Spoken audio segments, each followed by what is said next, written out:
Westminster in London. It is set to take back control, a phrase which was a rallying cry of the campaign to leave the European Union.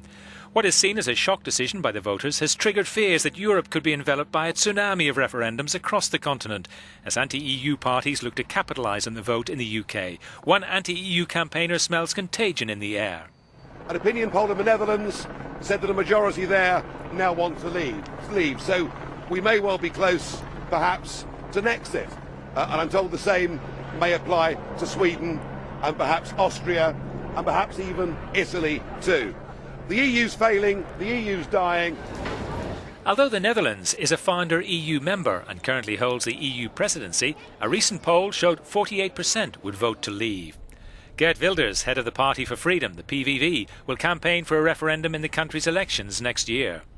And I believe that the offspring will be that other countries, like my own country, the Netherlands, where the majority of the people want the Nexit, or at least a referendum about a possible Nexit as well, that will come as well. And I'm trying to achieve the same in the Netherlands next year.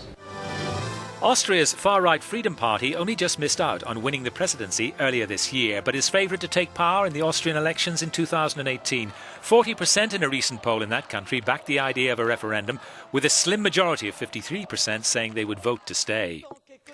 Marine Le Pen, the leader of France's far-right Front National, said in a tweet minutes after the result of the UK vote, "Victory for freedom." She has ambitions to run for the French presidency next year. Pour mon pays, la France. I promise to lead my country, France, on the path to freedom, which is also the only one to greatness. Long live the free nations, long live the UK, and long live France.